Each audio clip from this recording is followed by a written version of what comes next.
नमस्कार साथियों, स्वागत है आपका आरपीएससी गुरुजी यूट्यूब चैनल पर। आज हम बात करेंगे अप्रैल 2025 की अंतर्राष्ट्रीय क्रोनोलॉजी के बारे में। साथियों, हमने मासिक घटनाओं का सार संग्रह देख लिया है, अंतर्राष्ट्रीय परिदृश्य भी देख लिया है, राष्ट्रीय परिदृश्य भी देख लिया है, अंतर्राष्ट्रीय एवं रक्षा प्रौद्योगिकी भी देख ली है। यदि आपने इन चारों टॉपिक्स के वीडियो नहीं देखे हैं तो साथियों आप इन चारों वीडियो को ज़रूर देख लीजिए। आज हम करेंगे आर्थिक परिदृश्य के बारे में। आइए साथियों शुरुआत करते हैं आर्थिक परिदृश्य को।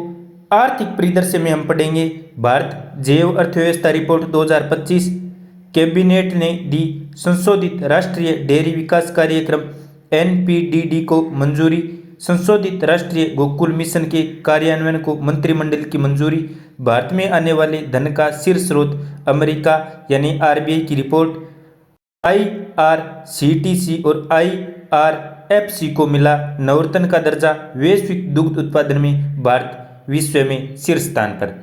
तो आइए साथियों शुरुआत करते हैं पहले टॉपिक के साथ, भारत जैव अर्थव्यवस्था रिपोर्ट 2025।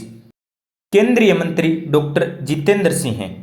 इन्होंने 21 मार्च 2025 को भारत जैव अर्थव्यवस्था रिपोर्ट 2025 जारी की। यह रिपोर्ट BIRAC यानी biotechnology industry research assistance council के स्थापना दिवस के समारोह में लॉन्च की गई। BIRAC का स्थापना दिवस कब है? 21 मार्च को।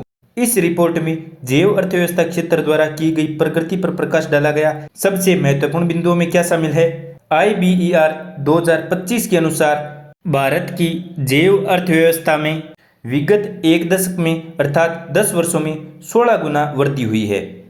यह वर्ष 2014 में $10 बिलियन से बढ़कर 2024 में कितनी होगी? $165.7 बिलियन। यह वर्ष 2025 तक $150 बिलियन होने के शुरुआती लक्ष्य से अधिक है। जैव अर्थव्यवस्था क्षेत्र देश के समग्र सकल घरेलू उत्पाद में 4.25% का योगदान दे रहा है। इस क्षेत्र ने पिछले 4 वर्षों में 17.9% की CAGR दिखाई है, जो वैश्विक जैव प्रौद्योगिकी महाशक्ति के रूप में भारत की क्षमता को दर्शाता है। यानी वार्षिक वृद्धि कितनी दर्शाई है? 17.9%। देश की GDP में कितना योगदान है जैव अर्थव्यवस्था का? 4.25%। पिछले 10 सालों में 2014 से लेकर 24 तक कितनी वृद्धि हुई है? 16 गुना वृद्धि हुई है। बायोसारथी का अनावरण। केंद्रीय मंत्री ने इसी अवसर पर बायोसारथी का भी अनावरण किया। क्या है बायोसारथी? बायोटेक स्टार्टअप को बढ़ावा देने के उद्देश्य से एक अग्रणी वैश्विक मेंटरशिप पहल है। तो बायोसारथी क्या है? मेंटरशिप पहल। बायोसारथी संचरित मेंटी जुड़ाव की सुविधा प्रदान करता है, जो बायोटेक क्षेत्र में उभरते उद्यमियों को व्यक्तिगत मार्गदर्शन प्रदान करेगा। जैव प्रौद्योगिकी क्षेत्र में देश की प्रमुख उपलब्धियां। हाल ही में भारत का पहला स्वदेशी एंटीबायोटिक नेफिथ्रोमाइसिन विकसित किया गया है, जो श्वसन रोगों के उपचार में काम आएगा। देश में हीमोफीलिया के लिए एक सफल जीन थेरेपी का परीक्षण किया गया। भारत की संपूर्ण जीनोम अनुक्रमण परियोजना में 99 समुदायों के 10,074 व्यक्तियों को शामिल किया गया, जिससे देश में सटीक चिकित्सा और स्वास्थ्य सेवा में क्रांति आने की उम्मीद है। अब बढ़ते हैं अगली खबर की तरफ। राष्ट्रीय डेयरी विकास कार्यक्रम NPDD की संशोधित योजना को मंजूरी।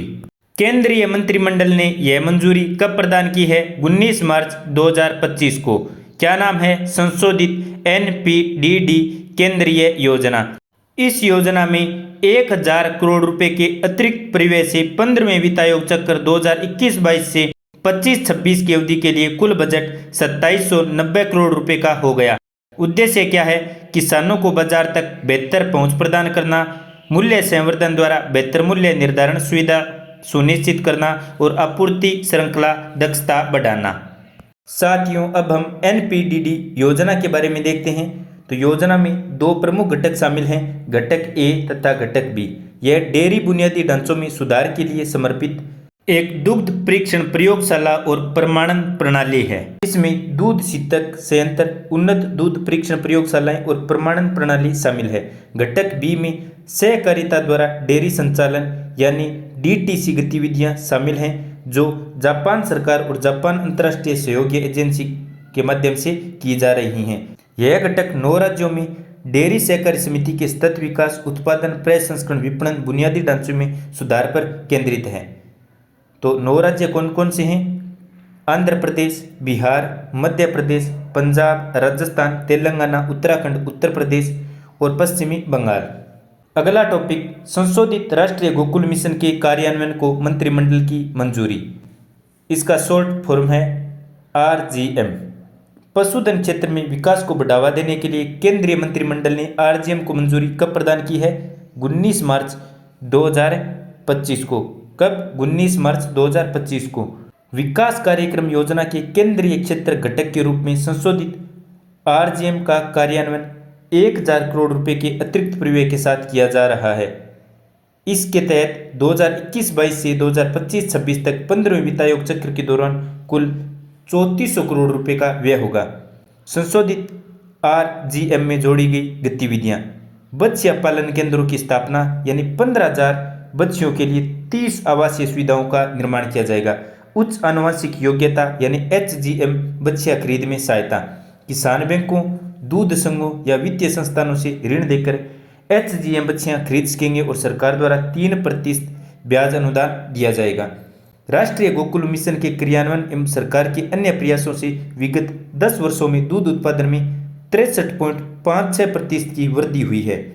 प्रति व्यक्ति दूध उपलब्धता 2013-14 में 307 ग्राम थी, यह 2023-24 में बढ़कर 471 ग्राम प्रतिदिन हो गई।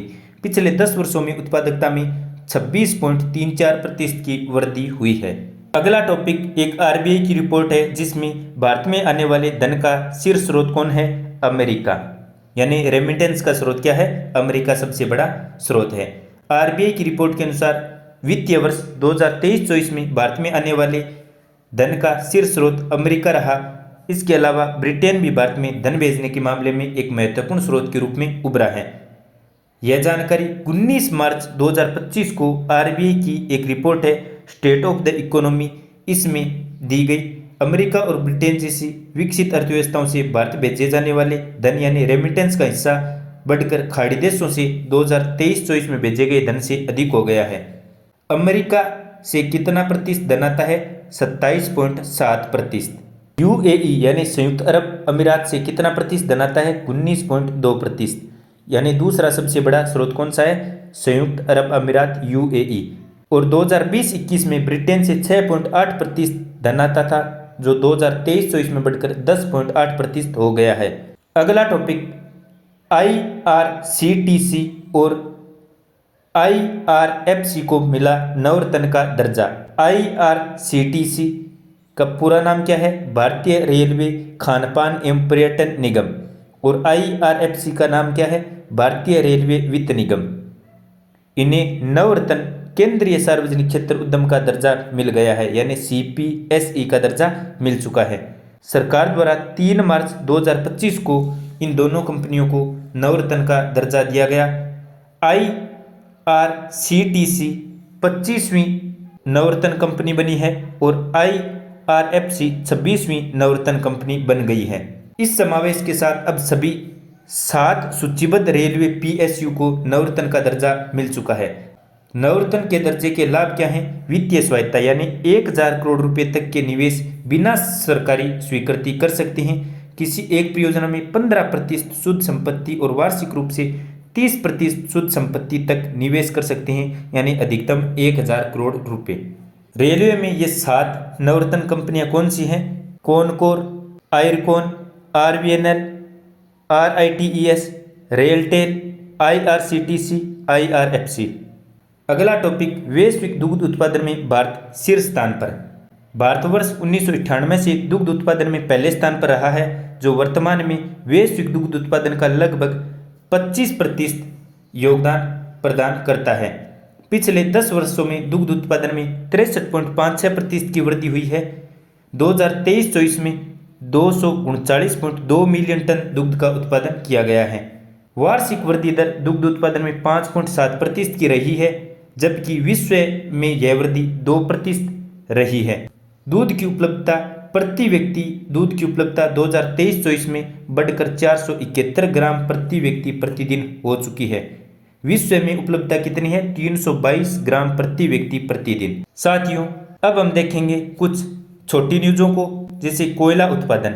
भारत ने कोयला उत्पादन में एक महत्वपूर्ण उपलब्धि हासिल की है। 2024-25 में यानी 20 मार्च 2025 को 1 बिलियन टन बीटी उत्पादन को पार कर दिया है। पिछले वित्त वर्ष 1997.83 मिलियन टन यानी एमटी कोयला उत्पादन 11 दिन पहले प्राप्त कर ली गई है। भारत अपनी ऊर्जा आवश्यकता के लगभग 55% के लिए कोयले पर निर्भर है। देश की लगभग 74% बिजली कंपनियां हैं वो कोयला आधारित हैं। अप्रैल से दिसंबर 2024 तक भारत के कोयले का आयात 8.4% गिरा है, यानी आयात में कमी आई है। South eastern coalfield limited SECL की योजना SECL के सुश्रुत डीबीटी पोर्टल पर सूचीबद्ध होने वाली कोयला PSU की पहली और एकमात्र CSR योजना बन गई है।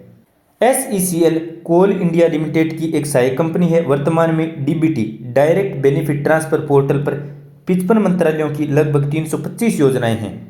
SECL के CSR कार्यक्रम के तहत वर्ष 2023 में शुरू की गई यह एक प्रमुख शैक्षिक पहल है। इसके तहत राष्ट्रीय पात्रता सह प्रवेश परीक्षा नीट की तैयारी कर रहे 40 छात्रों को मुफ्त मेडिकल कोचिंग प्रदान की जाती है। इस योजना का उद्देश्य छत्तीसगढ़ और मध्य प्रदेश के कोयला बेल्ट क्षेत्रों में मेधावी और वंचित छात्रों को समर्थन करना है। अगला टॉपिक BVFCL नामरूप।